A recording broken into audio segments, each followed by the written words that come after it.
Good morning. I'm your worship associate, April Albers. As some of you know, I recently changed jobs in the last few months. And at my going away good luck gathering, a good friend gave me the book, What's Going Well by Greg Bell. It's an easy read, but the premise of the book is the idea that we need to cultivate a habit of looking for what is going well in our lives. When we are encountered with problems or difficult situations, to take a moment to stop and specifically look to see what is going well, and then to build on those things toward what we would like there to be. It reminds me a little bit of a book that was one of my favorites when I was a child. This is an old book. It's called Fortunately. And in this book, every time something goes wrong, something else goes right. For example, the character is fortunately invited to a birthday party, but unfortunately it's out of state. But fortunately, they have access to an airplane, but unfortunately, the engine breaks in flight. But fortunately, they have a parachute, and so on and so forth. I just returned from a few days backpacking with some girlfriends up on Mount Hood. So my mind is filled with the adventures and moments of that trip. I love backpacking and I love spending time with this group of friends. While it was beautiful and exhilarating, I'm not going to lie, it was also hard. So, in the spirit of looking for small moments about what's going well and looking at what is fortunate, I'll share with you some thoughts about my recent excursion on Mount Hood. Unfortunately, there is a heat warning right now. But fortunately, that means we can lighten our load by carrying less cold weather gear. Unfortunately, it is a very big climb. But fortunately, we have strong bodies that are up to the task. Unfortunately, it is very hot at altitude. But fortunately, we know the trick about cooling our bandanas in melting snowmelt and keeping our bodies cool. Unfortunately, there are 3 massive trees covering the trail. But fortunately, we have hiking poles that we can use to push ourselves up and over them. Unfortunately, the campsite that we wanted was taken. Fortunately, the alternative one we wanted had a better view of sunset. Unfortunately, it was an incredibly heavy load to carry. Fortunately, one of my friends brought canned wine to share that we chilled in the creek. All around us are hard and challenging situations.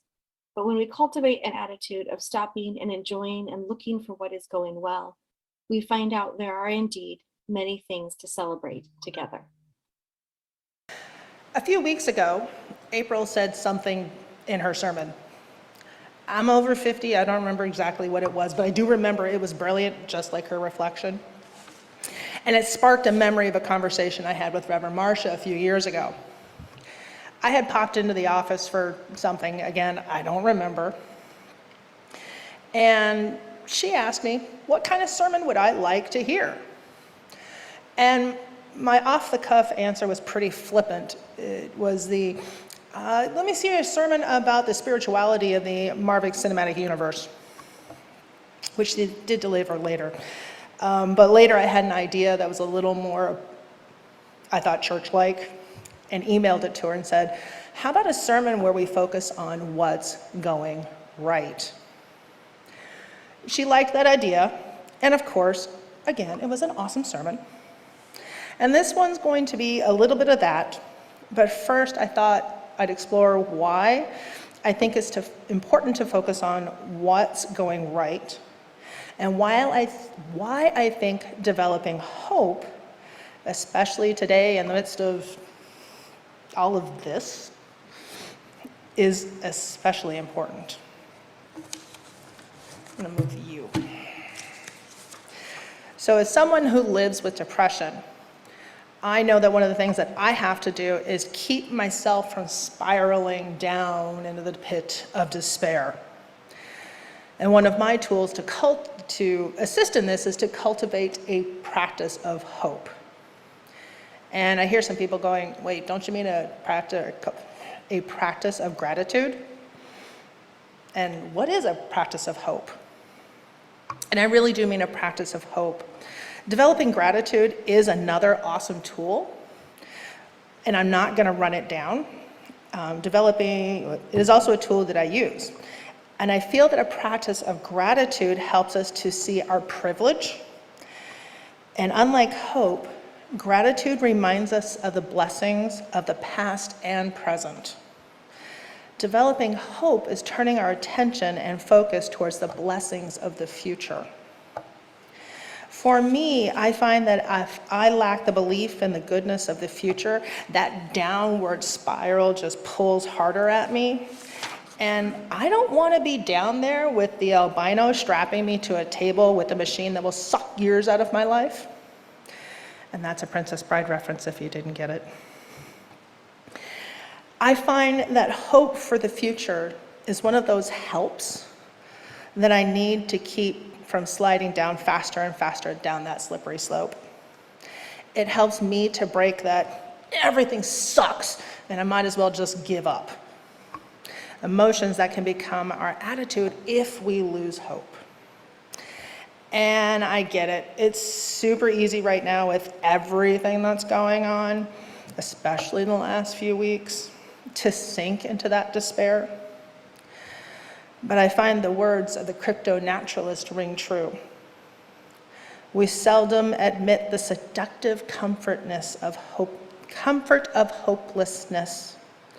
It saves us from ambiguity. It has an answer for every question. There is no point. Hope, on the other hand, is messy. If it might all work out, then we have things to do. We must weather the possibility of happiness.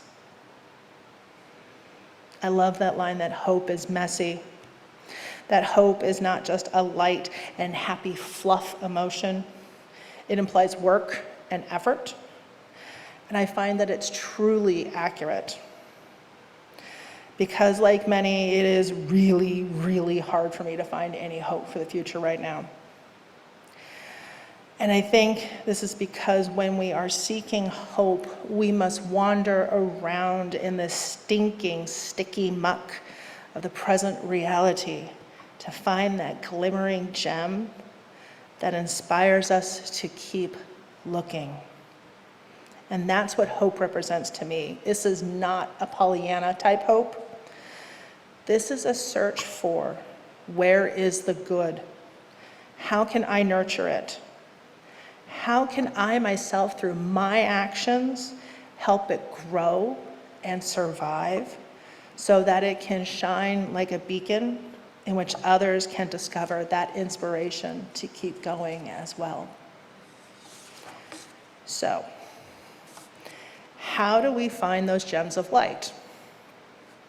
Well, one of the things that I do is when I'm feeling particularly pulled down that spiral slope, I cut down my consumption of mass media, especially mass news media, especially on screens. I quit watching CNN, don't watch the nightly news. I even quit listening to NPR in the car. And I definitely scroll right past it on Facebook and TikTok. I find that for me, when I start seeing a lot of news in this fashion, I start doom scrolling, which is when you just keep looking at things on the internet despite the fact that they are depressing and making you sad. So when it comes to news, if I really want to know about something, I read a print newspaper.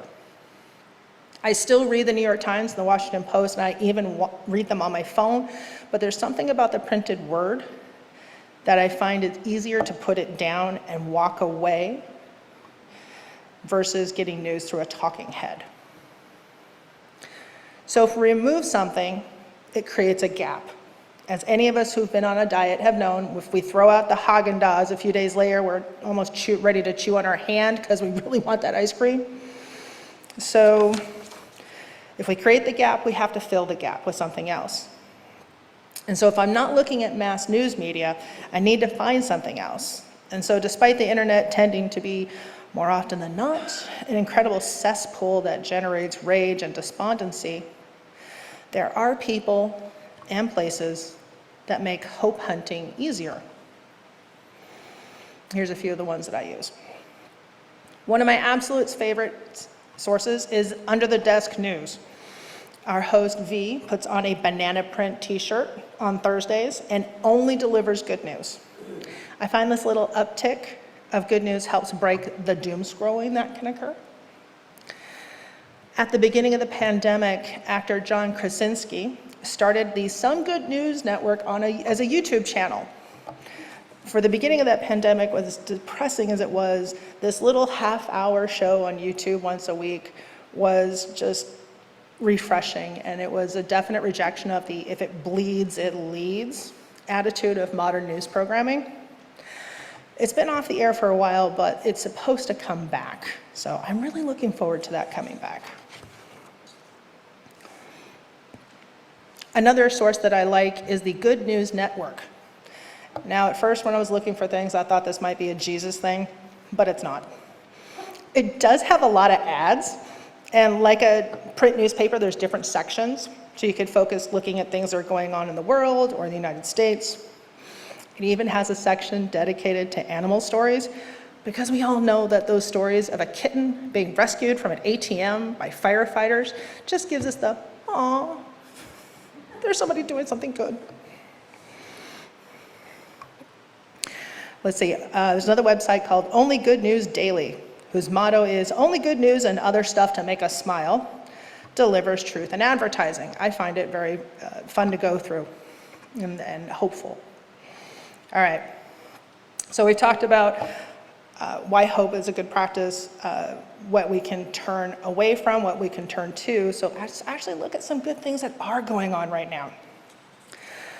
According to a website called Here is Oregon, which is a good news only website produced by the Oregonian, Sahasra Swargam, a teenager from Beaverton, is a finalist in the 3M Young Scientist competition.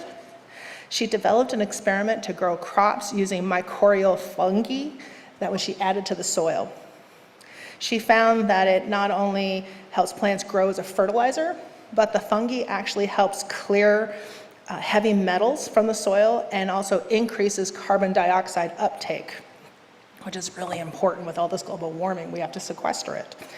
She also developed a monitoring system that allows for real-time information regarding the health, fertilization, and moisture of soil-growing crops. Let's see. According to the Good News Network, recently the Onondaga Nation received over 1,000 acres of ancestral land in New York State. This land, like many of the ancestral lands of the indigenous nations of the Americas, had been stolen from them by European colonizers. This marks not only one of the first returns of these lands to the indigenous nations, but this is one of the first of developed land being returned to these nations. Unfortunately, this particular piece of land has been polluted by the Honeywell Corporation, but the Onondaga Onondaga Nation looks forward to restoring these lands and taking over the preservation for their future generations. The It Gets Better project recently gave away over 50 grants to various middle and high schools across the nation. The purpose of the grants were to bring support to students in their efforts to be more LGBTQIA inclusive. It's also just an idea to let kids be kids in a safe environment. The grants were for everything from the establishment of gender-inclusive closets, where students can access clothes that match their gender identity on their school campus, to the construction of gender-inclusive bathrooms, to the creation of gay-straight alliance clubs. And last, I'm sure many of us have heard about the Great Garbage Patch that's out in the middle of the Pacific Ocean. If you don't know, all this plastic is just swirling around the Pacific. It's about twice the size of Texas. And we've been trying to figure out how to clean it up. Oops. A Dutch nonprofit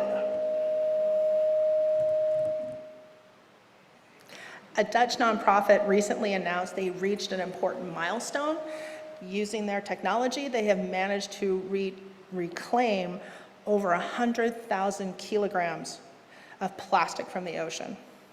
They recognize this is just a small start, but this experiment proved that it works, and now they are going to increase their removal tenfold. So that, since their efforts show it's working. Finding hope and cultivating it takes effort. But I hope that you find, like me, that seeking it out is worth the effort.